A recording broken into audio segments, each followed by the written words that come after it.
Yeah, they're happy to see you.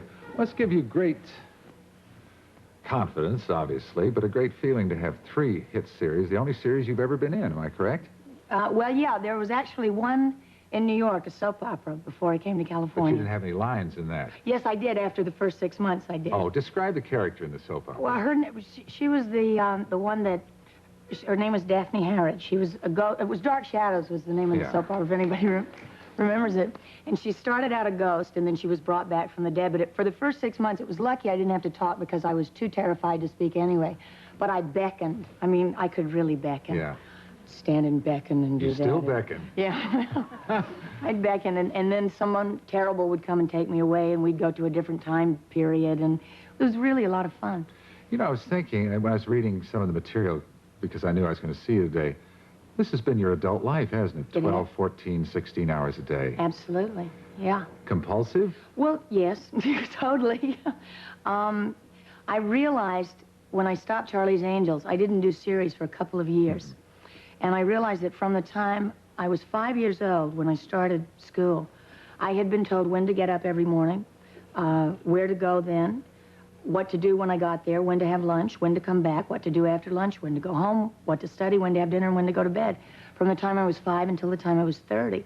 So suddenly, when I wasn't doing a series any longer, didn't have that sort of structured, almost parental-like existence with, you know, the producers became kind of mommies and daddies and stuff, that I really missed it. It was one of the reasons I decided to go back to series television.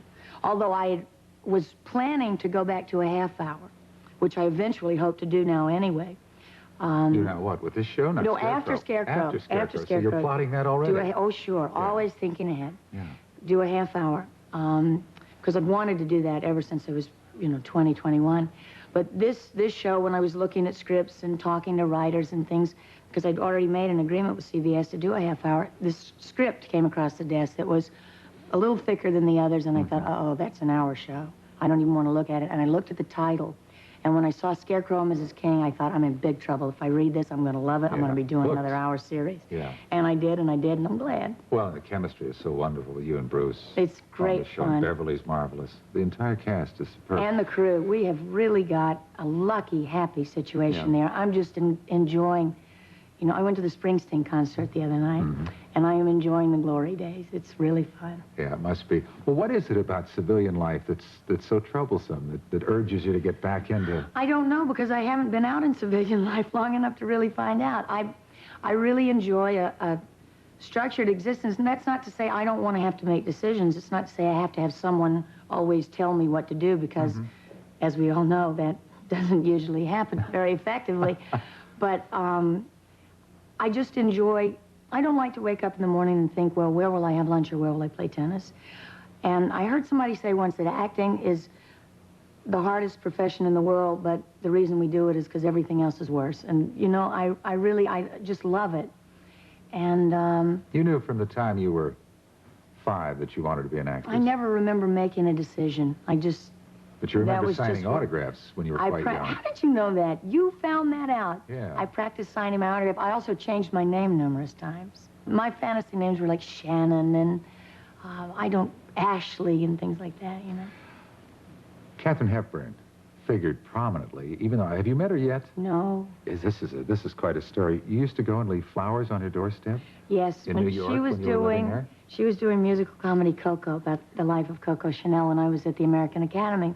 And I would walk around 30 blocks uptown and then cross town a little bit and stand at a bus stop across the street, but slightly, not exactly across the street, because I really didn't want to intrude, and wait and watch her go to the theater every night.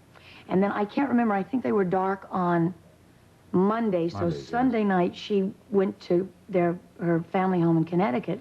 And on Monday, when I was sure she wasn't in town, I would go to the kitchen door with flowers. And then I finally stopped because I got a thank you note from her. You just leave the flowers there? I'd give them to Phyllis, her secretary. This was your heroine. Yes, and still is. And then I was afraid that she was gonna open the door one day and I would drop dead and my brilliant future would just be all over, so well, I mean, you must have fantasized about meeting her. Oh, of course, but, you know, it's gotten to the point now that it's too much for me. Somebody's Really, I got missing a nervous big, now just big talking bet about here that. about putting you two together. You also adopted a I can wonderful... do a Katharine Hepburn Please. impression. All right. Do you remember from Golden Pond? She had the conversation with Jane Fonda, and Jane was going through a lot of... She said, "Oh, Chelsea, boa, boa, boa." It was kind of fascinating and strong, and yet, I think, open, and there's just something very compelling about her. Good She has a role model. wonderful quote. I don't care what they say about me, as long as it it's isn't untrue. true. That's right. We should And you- remember that when we find ourselves with inquiring minds. Yes, but you have adopted that Yes. as your own motto. Yes. Because, that's boy, right. they've said a lot of things about you. That's right. You're trouble, you're mean, That's you're... right. Some of them, they don't even fill the words in. That's right. In print to work with. Now, That's right. I can't remember them saying anything about you personally. I don't know if, because your private life's been fairly private. Yeah. But professionally, how Well, do you handle that criticism? I'm very, I have definite opinions, and I try very hard to never do anything flippantly, or it was funny, we was talking about in the dressing room this morning, don't walk through life. I mean, it's not a dress rehearsal, this is the real thing. And that's, I think, one reason why I'm so happy this year is my input, I'm listened to. I can speak much more softly now, and I'm better listened to. Our show, Scarecrow Mrs. King, I think is much better this year. It has a much more solid feel to it. We're letting our characters grow, finally. It's not so predictable, or my character's not so silly, and it's things that we've really worked on, and I've been able to implement changes that I see are working.